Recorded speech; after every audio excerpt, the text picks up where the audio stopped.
ദക്ഷിണ കാശിക്ക് മോക്ഷം കിട്ടുമോ? വളരെ രസകരമായ ഒരു ചോദ്യമാണ്. നമ്മുടെ കേരളത്തിൻ്റെ തലസ്ഥാന ജില്ലയായ തിരുവനന്തപുരം ജില്ലയിൽ ചിലപ്പോഴെങ്കിലും ചില കളക്ടർമാർ വന്നിരുന്ന് അബദ്ധങ്ങൾ കാണിക്കാറുണ്ട്. 28 വയസ്സിൽ IAS കിട്ടി. നോർത്ത് ഇന്ത്യയിലൊക്കെ ഉള്ള പല ആളുകളും കേരള കേഡറിൽ IASൽ വരാറുണ്ട്. ചെറിയ പ്രായത്തിലെ ഡെപ്യൂട്ടി കളക്ടറുമാകും. അവരങ്ങനെ ആയിക്കഴിഞ്ഞാൽ പിന്നെ ആ IAS എന്ന പേരുള്ളത് കൊണ്ട് തന്നെ കളക്ടറേറ്റിലെ ശീതീകരിച്ച മുറിയിലേക്ക് അവർ ഓഫീസിലേക്ക് പ്രവർത്തനം ആരംഭിക്കും. ശീതീകരിച്ച മുറിയിൽ നിന്ന് AC കാറിലേക്ക് കയറും. അത്യാവശ്യം നല്ല വീടുകളിൽ താമസിക്കും. കളക്ടർമാർക്കാണെങ്കിൽ കളക്ടറുടെ ഓഫീസ് ക്യാമ്പസും കാണും. അപ്പോൾ ക്യാമ്പുകളിൽ നിന്ന് ഓഫീസിലേക്ക്, പിന്നെ കാറിലേക്ക്, പിന്നെ വിസിറ്റിംഗ്, പിന്നെ ഫയലുകളുടെ ഒരു പ്രളയമാണ്. ഒരു കളക്ടർക്ക് അറിയില്ല അദ്ദേഹം എത്ര കമ്മിറ്റിയുടെ ചെയർമാനാണെന്നോ എത്ര കമ്മിറ്റിയിൽ അദ്ദേഹം അംഗമാണെന്നോ ഒരു കളക്ടർക്ക് കൃത്യമായി അറിയില്ല. ഇത് എൻ്റെ ആക്ഷേപമല്ല, പല കളക്ടർമാരും എന്നോട് സൂചിപ്പിച്ചിട്ടുള്ളതാണ്. ഞങ്ങൾക്ക് തന്നെ അറിയില്ല ഞങ്ങൾ എത്ര കമ്മിറ്റിയുടെ ചെയർമാനാണ്, എത്ര കമ്മിറ്റിയിലുണ്ടെന്നത്. എല്ലാ പരിപാടികൾക്കും ഞങ്ങളെ പിടിച്ചു വെക്കും. ജില്ലയിൽ ഏത് പരിപാടി ഉണ്ടെങ്കിലും ഞങ്ങളായിരിക്കും ചെയർമാൻ. അതവിടെ നിൽക്കട്ടെ, അതല്ല ഇന്നത്തെ വിഷയം. കേരളത്തിലെ ഭൂമിശാസ്ത്ര സ്ഥലങ്ങളിൽ ജിയോളജിക്കലി വളരെ പ്രാധാന്യമുള്ള ഒരു പ്രദേശമാണ് വർക്കലി ഫോർമേഷൻ എന്ന് പറയുന്ന ജിയോളജിക്കൽ ആയിട്ട് പ്രധാനപ്പെട്ട ഒരു സ്ഥലം. വർക്കല കുന്നുകൾ, വർക്കല ക്ലിഫ്. ഒരു 7-7.5 കിലോമീറ്റർ ദൂരമുള്ള വർക്കല ക്ലിഫ് 2.3 മില്യൺ മുതൽ 5 മില്യൺ വരെ വർഷങ്ങൾ കൊണ്ട് രൂപപ്പെട്ടതാണ്. ജിയോളജിക്കലി വളരെ ഇമ്പോർട്ടൻ്റ് ആയിട്ടുള്ള സ്ഥലമാണ്. മിയോപ്ലിയോസിൻ ഏജിൽ രൂപപ്പെട്ടെന്ന് 1882 കിങ് എന്ന് പറയുന്ന ജിയോളജിസ്റ്റ് പറഞ്ഞിട്ടുമുണ്ട്. ജിയോളജിക്കൽ സർവേ ഓഫ് ഇന്ത്യ ഇതിനെ നാഷണൽ ഹെറിറ്റേജ് സൈറ്റായിട്ട് പ്രഖ്യാപിച്ചത് 2014 അന്താരാഷ്ട്ര തലത്തിൽ തന്നെ 34 നാഷണൽ ജിയോ ഹെറിറ്റേജ് സംവിധാനങ്ങളെ അല്ലെങ്കിൽ സ്ഥലങ്ങളെ ഇന്ത്യയിൽ ഐഡന്റിഫൈ ചെയ്തതിൽ കേരളത്തിലെ അങ്ങാടിപ്പുറവും, മലപ്പുറം ജില്ലയിലെ അങ്ങാടിപ്പുറവും, പിന്നെ വർക്കല ക്ലിഫുമാണുള്ളത്. വർക്കല എന്ന് പറയുന്ന ക്ഷേത്രം, ജനാർദ്ദന സ്വാമി ക്ഷേത്രം, ദക്ഷിണ കാശി എന്നാണ് അറിയപ്പെടുന്നത്. വർക്കലയിലെ ടൂറിസവും ക്ഷേത്രത്തിലെ ദർശനവുമൊക്കെ വളരെ പ്രസിദ്ധമാണ്. തിരുവനന്തപുരത്ത് വിദേശികൾ വന്നാൽ കോവളം കഴിഞ്ഞാൽ ഏറ്റവും കൂടുതൽ പോകുന്ന സ്ഥലമാണ് വർക്കല. ക്ലിഫ് ടൂറിസം എന്നൊരു കാഴ്ചപ്പാട് തന്നെയുണ്ട്. ബയോഡൈവേഴ്സിറ്റി, ജൈവ വൈവിധ്യം പോലെ ജിയോ ഡൈവേഴ്സിറ്റി എന്നൊരു കാഴ്ചപ്പാടുണ്ട്, ഒരു കൺസെപ്റ്റ് ഉണ്ട്. ജിയോ ഡൈവേഴ്സിറ്റി എത്ര പേർ കേട്ടിട്ടുണ്ടോയെന്നറിയില്ല. കാരണം ഭൂമിശാസ്ത്രപരമായ ജിയോളജിക്കലായ വൈവിധ്യമുള്ള പ്രദേശങ്ങളെയാണ് ജിയോ ഡൈവേഴ്സിറ്റി മേഖല എന്ന് പറയുന്നത്. അങ്ങനെ ഇന്ത്യയിലെ ലോകത്തിലെ ഏറ്റവും പ്രധാനപ്പെട്ട ഒരു ജിയോ ഡൈവേഴ്സിറ്റി ആയ വർക്കല ക്ലിഫിനെ ഇടിച്ചു നിരത്താൻ തിരുവനന്തപുരത്ത് വന്നിരുന്ന ജെറോമിക് ജോർജ് IAS എന്ന് പറയുന്ന ഒരു ചെറുപ്പക്കാരൻ, IAS കളക്ടർ, ഉത്തരവ് കൊടുക്കുന്നു. സ്വാഭാവികമായി പരിസ്ഥിതി സംഘടനകളും ബന്ധപ്പെട്ട ആളുകളും ബഹളം ഉണ്ടാക്കുമല്ലോ. പ്രാദേശിക ആളുകളും ബഹളം ഉണ്ടാക്കിയപ്പോൾ ബഹുമാനപ്പെട്ട കളക്ടർ പറഞ്ഞത് ഞാൻ ഇതൊന്നും അറിഞ്ഞില്ല എന്നാണ്. അദ്ദേഹം 2 ആഴ്ച കഴിഞ്ഞപ്പോൾ അദ്ദേഹത്തിന് സ്ഥലമാറ്റം ഉണ്ടായത് ഇതിൻ്റെ പേരിലാണെന്നും അല്ലെന്നും പറയപ്പെടുന്നു. അതൊക്കെ വിവാദ വിഷയങ്ങൾ. അത്തരം വിഷയങ്ങളൊന്നും നമുക്ക് താല്പര്യമില്ല. പക്ഷെ കളക്ടറെ അയച്ചത് മറ്റൊരു സ്ഥാനത്തേക്കാണ്. ഈ നല്ല തമാശയാണ് നമ്മുടെ ഈ സിവിൽ സർവീസ്, അത് സർക്കാർ സംവിധാനം. തിരുവനന്തപുരത്ത് കൊള്ളാത്തവൻ വയനാട്ട് പൊക്കോട്ടെ, അവിടെ ഉള്ളവർ അനുഭവിക്കട്ടെ, അല്ലെങ്കിൽ കാസർഗോട്ട് പൊക്കോട്ടെ. പണ്ട് പറയും ലക്ഷദ്വീപിലേക്ക് നാട് കടത്തിയെന്ന്, അപ്പോഴതും ലക്ഷദ്വീപുകാർ അനുഭവിച്ചോട്ടെ. അങ്ങനെ ഓരോ ഒരു സ്ഥലത്തിരുന്ന് എന്തെങ്കിലും സർക്കാരിൻ്റെ അപ്രിയമോ അല്ലെങ്കിൽ ഉത്തരവിൽ പ്രശ്നം വന്നാൽ വേറൊരു ജില്ലയിലേക്ക് അയക്കും, കളക്ടറാണെങ്കിൽ, അല്ലെങ്കിൽ മറ്റൊരു സ്ഥാപനത്തിലേക്ക് അയക്കും. പണ്ട് ഈ ചീഫ് സെക്രട്ടറിമാരെ അയക്കുന്ന, പഴയ ചീഫ് സെക്രട്ടറിമാർ റാങ്കിലുള്ള ആളുകളെ അയക്കാൻ വെച്ചിരുന്ന സ്ഥാപനമാണ് ലാൻഡ് യൂസ് ബോർഡ്. പിന്നെ അത് കാലം കഴിഞ്ഞപ്പോൾ അത് മാറി. അങ്ങനെ വളരെ പ്രധാനപ്പെട്ട ചീഫ് സെക്രട്ടറി റാങ്കിലുള്ളവരൊക്കെ വന്നിരുന്ന സ്ഥലമാണ് ലാൻഡ് യൂസ് ബോർഡ്. അങ്ങനെയുണ്ട്. ചില ആളുകളെ ചില സ്ഥാപനങ്ങൾ വെച്ചിരിക്കുന്നത്, ചില ജില്ലകൾ വെച്ചിരിക്കുന്നത് ചില ആളുകളെ പോസ്റ്റ് ചെയ്യാനാണ്. അങ്ങനെ എന്തായാലും ശ്രീ ജെറോമിക് ജോർജിനെ ഇവിടുന്ന് സ്ഥലം മാറ്റി. പക്ഷെ അദ്ദേഹത്തെ മാറ്റിയപ്പോൾ അദ്ദേഹത്തെ ചെയ്യേണ്ടിയിരുന്നത് അദ്ദേഹത്തിന് ഒരു പരിശീലനത്തിന് അയക്കേണ്ടിയാണ് ഇരുന്നത്. കാരണം അദ്ദേഹം മലയാളിയായ അദ്ദേഹം തന്നെ പറയുകയാണ്, എനിക്ക് വർക്കല ക്ലിഫ് മനസ്സിലായില്ല എന്ന്. തൻ്റെ മുന്നിൽ ഫയൽ വന്നപ്പോൾ വർക്കല ക്ലിഫ് ഉണ്ടെന്നും അതിന് ജിയോളജിക്കലി ഒരു ഇമ്പോർട്ടൻസ് ഉണ്ടെന്നും ഒക്കെ മനസ്സിലാക്കാനുള്ളൊരു സാമാന്യ യുക്തി ഇല്ല. മത്സര പരീക്ഷ ജയിച്ചു, IAS കിട്ടി, അതൊക്കെ സമ്മതിച്ചു. പക്ഷെ ഒരു നാട്ടിലെ വളരെ പ്രധാനപ്പെട്ട ടൂറിസ്റ്റ് പോയിന്റ്, പ്രധാനപ്പെട്ട ഒരു ക്ഷേത്രം ദക്ഷിണ കാശി, അതിൻ്റെ അടുത്തുള്ള ക്ലിഫ്, വർക്കല ക്ലിഫ് എന്ന് പറഞ്ഞാൽ വളരെ പ്രസിദ്ധമാണ്. ഗൂഗിളിൽ ടൈപ്പ് ചെയ്താൽ അപ്പോൾ കിട്ടും അതിൻ്റെ പ്രത്യേകതകൾ. എന്നിട്ട് കളക്ടർ ബന്ധപ്പെട്ടവരോട് പറയുകയാണ്, ഞാനിതൊന്നും അറിഞ്ഞില്ല. എന്തെല്ലാം സഹിച്ചാലാണ് ഒരു ജനാധിപത്യം മുന്നോട്ട് പോകുന്നത്. എന്തായാലും ഇതിനെതിരെ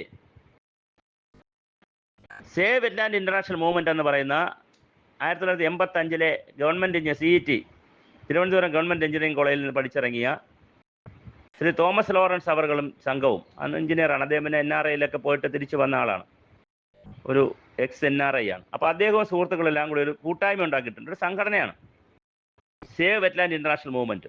അവരെ പണിയെന്ന് പറഞ്ഞാൽ മറ്റൊന്നുമില്ല, നല്ല പണിയാണ്. പരിസ്ഥിതി സംരക്ഷണ വെറ്റ്ലാൻഡാണ് അവർ കൂടുതൽ സംരക്ഷിക്കാൻ പുറപ്പെടുന്നത്. പക്ഷേ എന്തെങ്കിലുമൊക്കെ പ്രശ്നങ്ങൾ നാട്ടിൽ കണ്ടാൽ അപ്പം തന്നെ അവർ കേന്ദ്ര ഗവൺമെന്റിനും ബന്ധപ്പെട്ട മന്ത്രിമാർക്കും പ്രധാനമന്ത്രിക്കും കത്തെഴുതും. വെറുതെ കത്തെഴുതുകയല്ല, അനുബന്ധമായ എല്ലാ ഡോക്യുമെന്റും കൊടുക്കും. 10, 25, 30 പേജ് മുതൽ 100 പേജ് വരെ ഡോക്യുമെന്റുകൾ കൊടുക്കും. ഒരുപാട് ആക്ഷൻസ് ഉണ്ടാക്കിയിട്ടുണ്ട് അവരങ്ങനെ ചെയ്യുന്നതുകൊണ്ട്. ആനകൾക്ക് നടക്കാനുള്ള വഴി ഉണ്ടാക്കി, ആന വഴി ഉണ്ടാക്കുന്നതിനുള്ള ഒരു ഇടപെടൽ കൊടുത്തിരുന്നു. കിളികൾ NHന്റെ ഭാഗമായി മരങ്ങൾ മുറിച്ചപ്പോൾ കിളികൾ ഒരുപാട് നഷ്ടപ്പെട്ടു പോയതുകൊണ്ട് മരങ്ങൾ മുറിക്കുന്നതിനെതിരെ അത് സാവകാശം കൊടുക്കണമെന്ന് പറഞ്ഞുള്ള ഉത്തരവ് നേടി. തിരുവനന്തപുരത്ത് ആമഴഞ്ഞ തോടുമായി ബന്ധപ്പെടുത്തി റെയിൽവേയുടെ മാലിന്യ പ്രശ്നത്തിൽ വന്നപ്പോൾ വേളിയിലെ മാലിന്യം റെയിൽവേ യാർഡിൽ കിടക്കുന്നു എന്ന് പറഞ്ഞ വലിയ വാർത്ത വന്നു. അതിനെതിരെ മെമ്മോറാണ്ടം കൊടുത്തു. അങ്ങനെ അവിടുത്തെ മാലിന്യമൊക്കെ മാറ്റി. അങ്ങനെ അവരിങ്ങനെ വളരെ നിശബ്ദമായി ആ സംഘം, ശ്രീ തോമസ് ലോറൻസും സംഘവും പ്രവർത്തനങ്ങൾ നടത്തുകയാണ്. ഇവർ പ്രധാനമന്ത്രിയുടെ ഓഫീസിലുള്ള ശ്രീ PK മിത്ര അവർക്ക് ലെറ്റർ അയച്ചു, പ്രപ്പോസൽ കൊടുത്തു, ഇങ്ങനെ ഒരു പ്രശ്നമുണ്ട് വർക്കലയിൽ. അപ്പോൾ തന്നെ അത് ശ്രീ സുരേഷ് ഗോപി അവർ മന്ത്രിയെ ശ്രദ്ധയിൽപ്പെടുത്തുന്നു. പ്രധാനമന്ത്രി ഓഫീസിൽ നിന്ന് ശ്രീ സുരേഷ് ഗോപി അവർ മന്ത്രിയായി ചുമതലയെടുത്തിട്ട് 12 or 15 ദിവസമായിട്ടുള്ളൂ. അപ്പോൾ അദ്ദേഹത്തിനും ഒരു മെമ്മോറാണ്ടം ശ്രീ തോമസ് ലോറൻസ് കൊടുക്കുന്നു. അങ്ങനെ ശ്രീ സുരേഷ് ഗോപി അവർകളും മുൻ മന്ത്രി ശ്രീ V മുരളീധരൻ അവർകളും കളക്ടറുമെല്ലാം ഉൾപ്പെടെ വർക്കല ക്ലിഫ് സന്ദർശിക്കുന്നു. ജിയോളജിക്കൽ സർവേ ഓഫ് ഇന്ത്യയുടെ ആളുകൾ സന്ദർശിക്കുന്നു. അങ്ങനെ അത് നിർത്തിവെച്ചു. എന്തായാലും കുന്നിടിപ്പ് നിർത്തിവെച്ചു. അതിനുശേഷം അത് പ്രൊട്ടക്റ്റ് ചെയ്യാനുള്ള ഒരുപാട് കാര്യങ്ങൾ ഇപ്പോൾ നടത്തിക്കൊണ്ടിരിക്കുന്നു. കുറേ കാര്യങ്ങൾ നടക്കുന്നുണ്ട്. എന്തായാലും അത് ഇടിക്കുന്ന നിർത്തി പ്രൊട്ടക്ഷനിലേക്ക് പോയിട്ടുണ്ട്. ജിയോളജിക്കൽ സർവേ ഓഫ് ഇന്ത്യ തന്നെ വിവിധ കാലഘട്ടങ്ങളിൽ പഠനങ്ങൾ നടത്തി വർക്കല ക്ലിഫ് സംരക്ഷിക്കേണ്ടതിന്റെ ആവശ്യകതയെ സംബന്ധിച്ച് വലിയ ശുപാർശകൾ കൊടുത്തിട്ടുണ്ട്.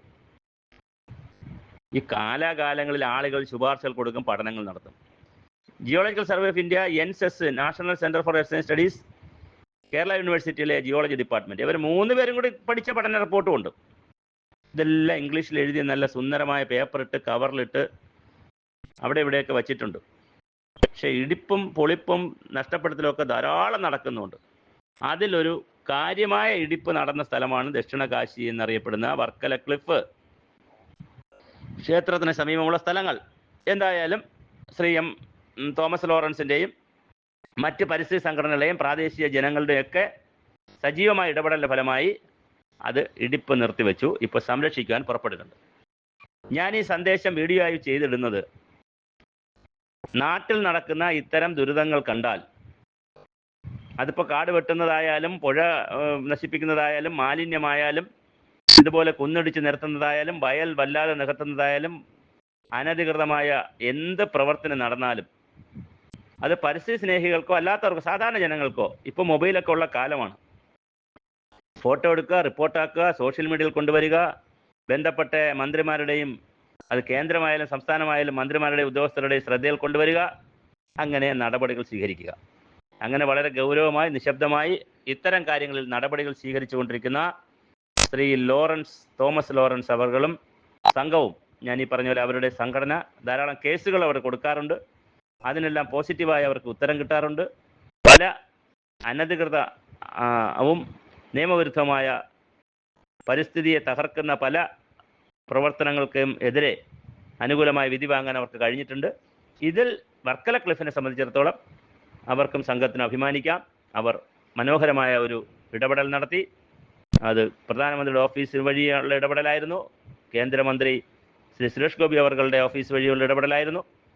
വിവിധ രൂപത്തിൽ, പിന്നെ സംസ്ഥാന തലത്തിലുമൊക്കെ ഇടപെട്ടു, വിവിധ രൂപത്തിൽ ഇടപെട്ടു. കളക്ടർ എന്തായാലും സ്ഥലം മാറി. പക്ഷെ മറ്റെവിടെയോ ചെന്ന് കളക്ടർ സ്ഥാനമേറ്റിട്ടുണ്ട്. അതുകൊണ്ട് പ്രിയപ്പെട്ട ജെറോമിക് ജോർജ് കളക്ടർ അവർക്കും ചെറുപ്പക്കാരായ എല്ലാ കളക്ടർമാർക്കും ഡെപ്യൂട്ടി കളക്ടർമാർക്കും, നിങ്ങൾ കേരളത്തിൽ എവിടെ ജോലി ചെയ്താലും, ഏത് വകുപ്പിൽ ജോലി ചെയ്താലും, ദയവായി കേരളത്തിൻ്റെ ഭൂമിശാസ്ത്രം, ആ പ്രദേശത്തിൻ്റെ ഭൗതിക പ്രത്യേകതകൾ, അവിടുത്തെ ഹെറിറ്റേജ്, അവിടുത്തെ ട്രഡിഷൻ ഒന്ന് ദയവായി നിങ്ങൾ പഠിക്കണം. കാരണം കാലം അത് ആവശ്യപ്പെടുന്നു. കാലാവസ്ഥ വ്യതിയാനത്തിൻ്റെയും ആഗോളതാപനത്തിൻ്റെയും പുതിയ യുഗത്തിലാണ്.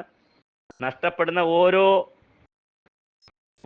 പ്രകൃതി വിഭവങ്ങൾക്കും പരിസ്ഥിതി ഘടകങ്ങൾക്കും പകരം വലിയ വില കൊടുക്കേണ്ടി വരും. അതുകൊണ്ട് നിങ്ങൾ ദയവായി ഇത് പഠിക്കണം.